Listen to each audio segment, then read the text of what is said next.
जिसको बिठाए। अच्छा जी, वो उधर आके बैठ गए। उधर उन्होंने 1 2 माह 3 माह 4 माह या जो भी अरसा उन्होंने उस घर में गुजारा। फिर ये न्यू जगह अहमद की बननी स्टार्ट हो गई।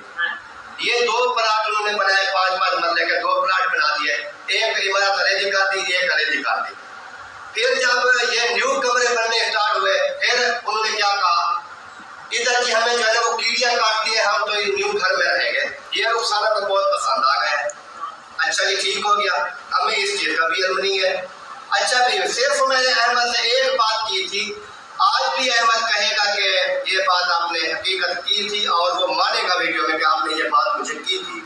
मैंने अहमद को ये कहा था, मैंने कहा ये जो न्यू आप 2 घर बना रहे हो, इसमें से एक तो मैंने सुना है आपका ससुर ले रहा है, क्योंकि वीडियो देखते थे। तो एक तो आपका ससुर ले रहा है, तो दूसरा घर जो है वो आप किसको दे रहे हैं? तो अहमद ने कहा था, मेरा ससुर कहता है कि मेरी फैमिली जो है वो बहुत बड़ी है, एक घर में मेरा गुजारा नहीं है, मैं दोनों जो है ना दोनों मैंने रखने हैं। दोनों घर मैंने लेने हैं। अच्छा जी, ठीक है भी, अफजल ने दोनों घर रखनी है, उनकी फैमिली बड़ी है, रख ले। उन्होंने दोनों घर जो है ना ले लिए, एक मर्द अकेला बैठा रहा दोनों घर में। उसके बाद मैंने अपनी जगह, मुझे गर्मी की वजह से बच्चों की तकलीफ ना देखी गई, तो मैंने फैसला किया कि मैं जो है ना रेंट पे जाता हूँ और अपना घर जब जिंदगी होगी, जब अल्लाह पाक मेहरबानी करेगा अपना बनवाऊंगा, फिर वापस आऊंगा। तो अफजल जो है ना वो इधर आ गया, पीछे अहमद का घर खाली पड़ा था जहाँ से अफजल उठ कर आया। अगर मेरा दिल करता तो मैं उधर बैठ सकता था, क्यों नहीं बैठा? उसकी वजह थी, उसकी ये वजह थी कि मैंने सोचा कि वो भी अहमद मेरा भाई था, अगर मैं उसको कहता कि यार आपका ससुर इधर आ गया है, ये तो उनको दे दिए दोनों प्लाट आपने, दोनों यहाँ के मकान, तो जो पीछे छोड़ कर आए आपका घर वो उधर मैं भी बैठ सकता था, लेकिन मैं नहीं बैठा। मर्द काफी बहन भाई भी कहे कि मुझे मैसेज करते रहे, जब मैं घर से उठ रहा था, अपना घर छोड़ रहा था, तब भी मुझे बहन भाई ने मैसेज किए थे कि आपने सामान खाना नहीं लेकर अगर जाना ना, तो जो सामान आपका बचता है आपने घर छोड़ने हैं, तो आपने ऐसे करें कि ये जो सामान है मड हाउस में रख दें। मड हाउस भी मैं रख सकता था, मैंने नहीं रखा। क्यों नहीं रखा? उसकी वजह ये है कि जब मैं अहमद के घर में रेंट पे नहीं बैठा, मैं इधर दूर आके बैठा हूँ। क्यों बैठा हूँ? हम बेशक भाई हैं, दुआ सलाम है, आना जाना है, सब कुछ है, लेकिन ये जो देने लेने का हिसाब होता है इसमें यही हाल होता है जो आज दमाद और ससुर का हुआ है झगड़ा। तो इस वजह से फिर एक मंथ वो अकेला बैठा रहा उस जगह में। फिर उन्होंने अचानक हमें पता चला ऐसे शहर वाले आ रहे हैं। मैंने पूछा वो यार वो कहाँ बैठेंगे, कहीं रेंट पर उन्होंने मकान लिया है? नहीं जी, वो जो दूसरी इमारत बहर वाली है उधर वो बैठेंगे। पहले उसके ससुर का जो है जगह कम थी, एक के अंदर उसका गुजारा नहीं हो रहा था, फिर फैमिली पूरी नहीं हो रही थी, फिर बाद में ऐसे शहर वाली पूरी फैमिली आके बैठ गई, फिर उसकी जगह भी पूरी हो गई। और इस चीज का हमें भी इल्म नहीं है। सिर्फ वजह क्या थी कि सब्बा के जो रिश्तेदार है ना, सब्बा के सिस्टरें हो गई, सब्बा का माँ बाप हो गया, सब्बा का जो भी फैमिली है ना, उन्होंने बैठना था उधर। अहमद के जो बहन भाई थे ना, उन्होंने उधर नहीं बैठना था, इसलिए मैं उधर नहीं बैठा था पहले भी, हालांकि खाली। तो अफजल जो है ना वो इधर आ गया, पीछे अहमद का घर खाली पड़ा था जहाँ से अफजल उठ कर आया। अगर मेरा दिल करता तो मैं उधर बैठ सकता था, क्यों नहीं बैठा? ऐसे करें कि ये जो सामान है मड हाउस में रख दें। मड हाउस भी मैं रख सकता था, मैंने नहीं रखा। क्यों नहीं रखा? सब्बा हो गई, अहमद हो गया, अफजल हो गया, रुखसाना हो गई, ऐसा शहर, ये 6 बंदे हैं। जो भी बातें हुए इनकी अपनी हुई है। जैसे कि उधर से उठ के आए झगड़े के तो हकदार बने ना कि हमारे बेचारे झगड़ा हुआ है, जब पहले दिन से एक चीज का हमें इल्म भी नहीं है। बिस्मिल्लाहिर्रहमानिर्रहीम जी, अस्सलाम वालेकुम। अहमद की रंगबाजियां, शादी वाला घर बना दंगल का मैदान। आखिर इल्ताफ का मोबाइल क्यों तोड़ा? इल्ताफ को कुत्ता क्यों कहा? क्या ये ड्रामा नहीं, रंगबाजी नहीं तो और क्या है? ससुर ने ऐसा क्या कह दिया कि ससुर का जीना माल कर दिया, शादी पे जाने से रुकवा दिया? क्या तौबा नौज बिल्ला, अहमद जमीन का खुदा बन चुका है, या अहमद की वजह से इसके खानदान को देखा जाता है? क्या सब अपनी मेहनत नहीं करते? आखिर सबा मजबूर क्यों है, सबा उसको मुंह तोड़ जवाब क्यों नहीं देती। अकरम खान ने किए कुछ गिले, कुछ इंकशाफात, क्या ये बातें सच्ची हैं या झूठी हैं। आखिर शाहिद और आयशा ने माफी क्यों मांगी, उनका झगड़ा तो नहीं था, उनको शादी से जाने से क्यों रोका। आखिर ये अहमदीन बलोच चाहता क्या है।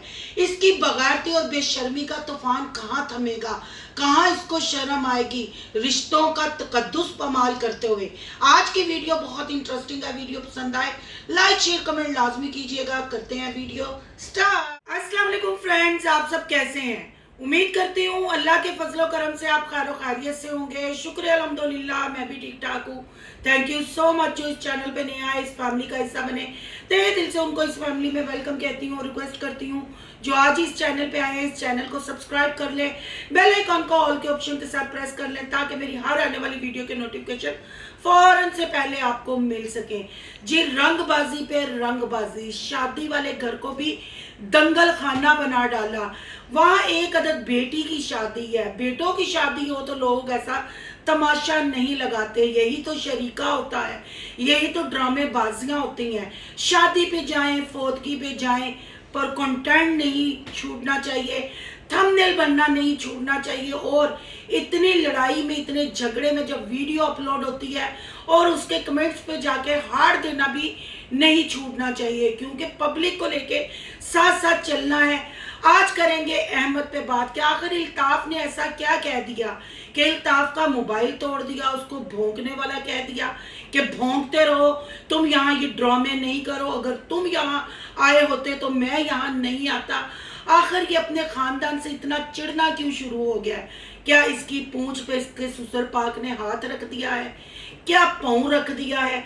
आखिर ऐसा किया क्या है। 1 साल से 30,000 रुपया एक बंदे ने दिया और वो पैसे वापस मांगे, उससे गाड़ी कैसे उसने बिकवा दी। ये सारा रंगबाजी, ये ड्रामा करने की जरूरत क्या थी। यहाँ अहमदीन बलोच ने इल्ताफ को कहा कि मैंने ठेका लिया हुआ है तुम्हारे बहन भाइयों का, जो तुम्हें व्हाट्सएप पे मैसेज करके पूछते हैं कि ये क्यों चल रहा है ड्रामा, ये क्या है, हकीकत है या झूठ है, या मैं किसी का जवाब दे नहीं हूँ, मैं किसी से लेके खाता हूँ। ये कहा अहमदीन बलोच उर्फ शमिया ने कहा क्या मैं किसी से लेके खाता हूँ, जो मैं उनकी बातों का जवाब दूं, मैं किसी को जवाब दे नहीं, जो मेरा दिल करेगा मैं वो करूँगा, मैं अपनी मर्जी से सारा काम करूंगा, किसी की मुझे इसमें कोई बात की शिरकत नहीं चाहिए। तो यहाँ अहमदीन बलोच को ये बता दूं, जिनको तुम लोगों ने व्हाट्सएप पे पर्सनल अपने कंटेंट दिए हुए हैं, पर्सनल जिनसे आप लोग बातें करते हो, जिनसे आप लोग भीख लेते हो, जो आपके घर के गाड़ियां गिफ्ट करते हैं, आपके बच्चों को गिफ्ट भेजते हैं, बोरे गिफ्ट भेजते हैं, आपके घर में खरात न्याज करवाते हैं, और आपके देखने वाले ये सब ये हक रखते हैं कि आखिर तुम ये कंजर खाना या ये रंगबाजियां क्यों कर रहे हो। जवाब तो तुम्हें देना पड़ेगा। अगर तुम जवाब दे किसी के नहीं तो अपने खानदान का कंजर खाना भी यूट्यूब पे लाने की कोई जरूरत नहीं। जब तुम छोटी छोटी लड़ाई को एक्सपोज करोगे, सोशल मीडिया पे अपलोड करोगे, अपने घर की औरतों को उस लड़ाई में दिखाओगे, हाथापाई उस लड़ाई में दिखाओगे, तो फिर लोग सवाल करेंगे। जब लोग आपको देखते हैं, लोग आपको महीने की सैलरी उठाने का मौका देते हैं, सैलरी कहते हो ना जो यूट्यूब से कमाते हो, तो जब वो मौका देते हैं, अगर ये बहन भाई आपके व्लॉग नहीं देखे, आपको सब्सक्राइब नहीं करें, तो फिर आप सैलरी कहाँ से उठाओगे। इसलिए उनको जवाब देना बहुत ज़रूरी है। उनको अपनी रंगबाजियाँ, अपनी बेशर्मी बगारती के बारे में बताना बहुत ज़रूरी है, क्योंकि ये तुम लोगों का नारा है। हमारी यूट्यूब फैमिली जिसके घर बच्चा नहीं, अल्लाह उनको बच्चा दे। जो औलादे नरीना से महरूम है, अल्लाह उनको औलादे नरीना दे। अल्लाह आपके रिज़्क़ में बरकत। सबसे पहले तो आप मसलियों मरासियों की तरह ये काम शुरू करते हो, फिर वो फैमिली हक रखती है पूछने का और तुम उनके जवाब दे हो, क्योंकि तुम उनके लिए ही ये वीडियो बनाते हो। ये सारे ड्रामे, ये कंटेंट सच्चे झूठे हर चीज़ उनके लिए लाते हो और उनको दिखाते हो। अगर नहीं दिखाना तो ये लड़ाई वाला मैटर सोशल मीडिया पे अपलोड नहीं करो, कोई तुमसे नहीं पूछेगा। 2-4 दिन का ब्रेक ले लो जब तक तुम्हारा फैमिली मैटर सॉल्व नहीं हो जाता, ये कंजर खाना खत्म नहीं हो जाता। मत यूट्यूब पे दिखाओगे तो लोग सवाल भी करेंगे, तबसरे भी करेंगे, पूछेंगे भी, क्योंकि सारे खानदान के नंबर न्याज की तरह पर्सनल नंबर बटे हुए हैं और लोग तुम लोगों के साथ राब्ते में हैं, उनको तो जवाब देना बनता है। अब बात करते हैं कि अकरम खान ने कल एक वीडियो अपलोड की और वीडियो में उसने अपना रोना रोया। उसने बताया कि हमसे पूछ के इसने अपने ससुर को और अपने सांडू को नहीं बैठाया, अपनी मर्जी से लेके आया, तो अब भाइयों पे बात क्यों आ रही है। मैं भी दर बेदर था, मेरा घर भी खराब था, मैं महीना फलां चबारे वाले घर में रह के आया। तो हमने जब इसको इसके नए घर में बैठने के लिए कहा तो इसने कहा मेरे ससुर पाक ने आना है। तो बिल्कुल अकरम खान भी सही बोलता है, ये भाइयों का सगा नहीं तो ससुर का कहाँ से सगा होगा। या मैं आपको एक बात बताती जाऊँ, आप सब बहन भाइयों को याद होगा कि जब असलम और मुखलिस इकट्ठे रहते थे तो एक दफ़ा मुखलिस ने असलम का सामान निकाल के बाहर गली में रख दिया था और असलम सोबिया फरमान वालों की तरफ चला गया था, अरफान वालों की तरफ। फिर अहमदी ने वापस बुला के अपना जो मड हाउस बनाया उस घर में बैठाया था और तब भी यही कंजर खाना चलता था, यही लड़ाइयाँ, असलम को घर से उठाने की धमकियाँ, घर में बैठाने की धमकियाँ। ये ड्रामा कोई नया नहीं बहन भाइयों, आप लोगों को यूज टू हो जाना चाहिए इनके झूठ से, इनकी बेशर्मी से, इनकी बेहयाई से। इनके बच्चे से लेके बुजुर्ग तक ऐसे कंटेंट में शामिल होते हैं और ये झूठ चलते रहे। इल्ताफ रह गया था, इल्ताफ को भी उसने कहा तुम भौंकते रहो, शर्म नहीं इस बंदे को आती, बहन का शोहर है वो, इनका बहनोई है वो, बहनोई के साथ भी ये बदतमीजी कर रहा है। और मुझे सबा मीसनी की समझ नहीं आती कि सबा आखिर चाहती क्या है। सबा अपने माँ बाप को जलील करा के डॉलर कमाना चाहती है। मुझे ये 100% ड्रामा लगता है। आप देखिएगा जैसे ससुर पाक की टांग का ड्रामा हुआ था, ससुर पाक के झटकों का हाँ बंद हो जाने का ड्रामा हुआ था, दिमाग का ड्रामा हुआ था। फिर जब हमने रिएक्शन वालों ने डोजें दी थी फिर ये ड्रामा थम गया था। 2-4 दिन ये ड्रामा चलेगा और ये भी देखिएगा वैसे ही थम जाएगा। फिर इनकी सुलह होगी, फिर वही लटके झटके वही सारे काम होंगे। यहाँ मैं थोड़ी सी बात आशा अहमद वालों की भी, आशा शाहिद वालों की भी करूँगी कि आखिर आशा शाहिद वाले इस ड्रामे का हिस्सा क्यों बन रहे हैं। कभी वो थंबनेल लगाते हैं हमारे साथ कोई लड़ाई नहीं, पर आज उन्होंने एक थंबनेल लगा दिया कि हम माफ़ी मांगते हैं, आप अपना गुस्सा ठंडा करें, झूमर लगाएं, वहाँ आपको झूमर लगाने के लिए भेजा गया है, आप खाने खुने खाएं, डांस डूस करें कि आपके दिमाग की गर्मी थोड़ी हल्की हो, फिर घर आए, फिर हम इस मसले को बैठ के सुलझाते हैं। क्या अहमदीन बलोच शादी अटेंड करने गया है, यहाँ वहाँ बैठ के वीडियो बना के ससुर को धमकियाँ लगाने गया है? अगर ये सीरियस लड़ाई हो तो मेरा ख्याल है कि ये सीधा सीधा पुलिस केस बनता है। जैसे सामान उठाने की, तोड़ने की धमकियाँ दी जा रही हैं और ये रंगबाजियाँ की जा रही हैं, ये बिल्कुल खानदानों को, फैमिलियों को तोड़ने वाली फैमिली व्लॉगिंग है, बदतमीजी वाली फैमिली व्लॉगिंग है कि इस लड़ाई में ना बहनोई की रिस्पेक्ट है, ना बहनों की रिस्पेक्ट है, ना ससुर की, ना माँ की, ना बाप की।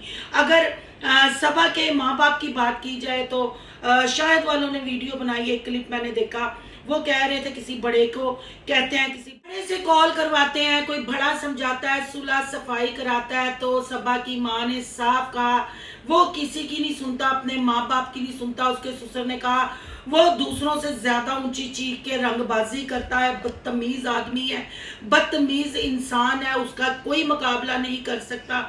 तो इससे साफ लगता है कौन से वो बड़े हैं जिनको समझाएगा। हर बड़ा तो इनके व्लॉगिंग कंटेंट का हिस्सा होता है, फिर कौन समझाएगा, क्योंकि ये तो कोई लड़ाई है ही नहीं, ये तो सिर्फ रंगबाजी है, ड्रामेबाजी है। आखिर यहाँ मैं अहमदीन बलोच को ये कहना चाहती हूँ कि भैया जी आपके साथ हमारी कोई दुश्मनी नहीं है, आपको हम पर्सनल बिल्कुल नहीं जानते, पर आप ये रोज़ जो एक नया रंडी रोना, नया कंजर खाना आप फैमिली व्लॉगिंग के नाम पे पब्लिक को दिखाते हैं, उस पर तबसरा ज़रूर बनता है। ऐसे तो आप ख़ानदान और फैमिलियाँ तबाह कर देंगे, रिश्तों की रिस्पेक्ट ख़त्म कर देंगे। आपकी कौन कौन सी बेहयाई और बेशर्मी मैं गिनवाऊँ, कितने प्रूफ सबूत मैं आपके लिए लगाऊँ। आखिर आपको कब शर्म आएगी? आप सबा के नाम के व्यूज और सबा के माँ बाप के नाम के व्यूज लेने कब छोड़ेंगे? आपको भी पता है कि आपका ससुर पाक अगर अपने घर से चला जाता है, आपका कंटेंट मीडिया मेट हो जाता है, आपके व्यूज एकदम गिर जाएंगे। आप खुद बयान भाइयों देखो कहाँ व्यूज थे, अब इस कंजर खाने में कितने इनके व्यूज अप हुए हैं। बस ये व्यूजों का खेल है। व्यूजों के लिए, डॉलर के लिए इन्होंने रिश्तों की धज्जियां उड़ा दी हैं। फैमिली व्लॉगिंग के नाम पे ये कंजर खाना पब्लिक को दिखा रहे हैं और रिश्तों में बदतमीजियां और बेहयाइयां फैला रहे हैं कि हर खानदान, हर बहू, हर बेटी, हर दामाद ऐसा करे, बस यूट्यूब चैनल बनाए और रिश्तों के पड़खच्चे उड़ाए और डॉलर कमाए। ये बंदा ना संभलने वाला है, ना समझेगा। ये रंगबाज आदमी है। आपको पता है जब ससुर पाक की बीमारी का, तब भी जब रिएक्शन वालों ने रिएक्शन दिया, कमेंट करने वालों ने कमेंट किए, तो ये आके उनको बदतमीज, जानवर, जाहिल बोलना शुरू हो गया।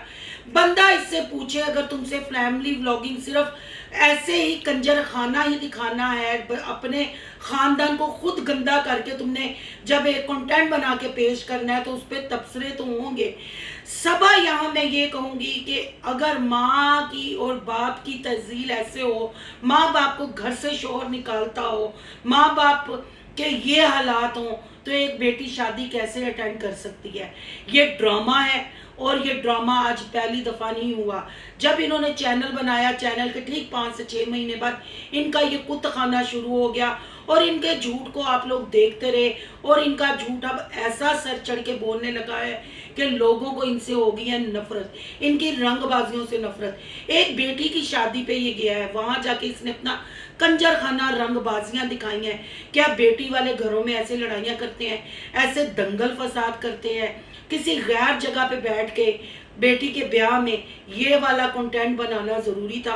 2 दिन बाद आता, हमें पता था आके अभी ये कंटेंट इन्होंने लंबा खींचना है, लंबा चलेगा। अगर ये झूठ नहीं, जब लोग सवाल करते हैं कि ये झूठ बोल रहे हैं, ये ड्रामा कर रहे हैं, अगर ये झूठ नहीं है तो ये गुस्सा किस बात का करता है? ये पब्लिक के साथ बदतमीजी क्यों करता है? सब्सक्राइबरों को कमेंट बॉक्स में जाकर रिप्लाई में गालियां क्यों देता है? ये क्यों ऐसी बातें करता है? अहमद साहब, हमारी आपसे कोई ना दुश्मनी ना लड़ाई है। जब आप कंजर खाना दिखाएंगे, कंजर खाने को प्रमोट करेंगे, हम उस पर बात करेंगे, हम उस पर तबसरा करेंगे। आप अच्छे तरीके से व्लॉगिंग दिखाओ, हम भी अच्छे तरीके से रिएक्शन देंगे। ना कि अपनी बीवियों को पहने होते हैं उन्होंने लिबास, पर आपकी गुफ्तगू उनको बिल्कुल नंगा दिखाती है। आपकी गुफ्तगू उनको नंगा दिखाती है, चाहे उन्होंने लिबास जेबतन किया भी होता है, पर आपकी गुफ्तगू, आपकी ये रंगबाजियां उनको नंगा दिखाती हैं। बहनोई को गालियां, भाई को गालियां, फिर आप किसी पे एहसान करके इस कदर जतलाते हैं। आपके अंदर इतनी अना, इतना मतलब गरूर है। अल्लाह की लाठी बेआवाज है। यहाँ ये कहना बिल्कुल गलत नहीं होगा, थोड़े चबोता पै गया तो हूँ पच्चन नहीं डया, हूँ मुँह थाड़ी भी तो गूँ थाड़ी भी बाहर निकलन डया। पर अफसोस कि इतनी बातें सुनने के बाद भी आप लोगों की व्लॉगिंग में ना सुधार आया है, ना आप लोगों की लैंग्वेज में सुधार आया है। किसी ने क्या खूब ही कहा है कि कायद आज़म यानी जिना कैप पहनने से हर कोई कायद आज़म नहीं बन जाता। इसीलिए कैमरा उठाने से, व्लॉगिंग करने से या पैसा आ जाने से हर मसल्ली, हर चंगड़ इज्जतदार और तुम जैसा झूठा बलोच नहीं बन जाता।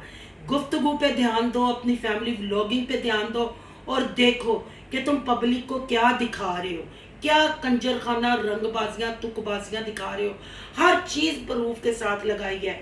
अकरम खान ने भी ठीक कहा, असलम खान भी तुम लोगों के बारे में ठीक कहता है।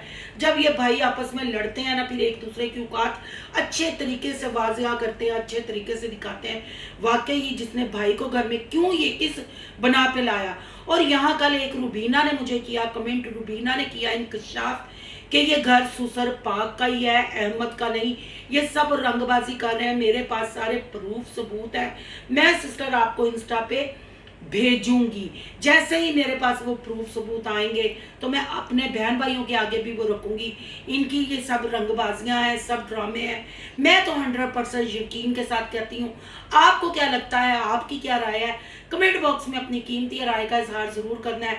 अगर आज का रिएक्शन अच्छा लगा तो लाइक करना है, बहुत ज्यादा अच्छा लगा तो सोनू की दुनिया को सब्सक्राइब करना है। सोनू की दुनिया को सब्सक्राइब करने जा रहे हैं तो सोनू के व्लॉग, अयान के व्लॉग को सब्सक्राइब करना नहीं भूलना। यहाँ का इंस्टा आईडी नजर आ रही होगी, उसको भी करना है फॉलो शालो, और सोनू की दुनिया के फैमिली मेंबर लाजमी बन जाइएगा, क्योंकि आगे अहमदुद्दीन बलोच के घर की हिस्ट्री भी आपको पता चलने वाली है, और ये सब रंगबाजी थी या हकीकत थी ये भी आपको पता चलने वाली है, क्योंकि ये सब रंगबाजी है, डॉलर का खेल है भैया, डॉलर का।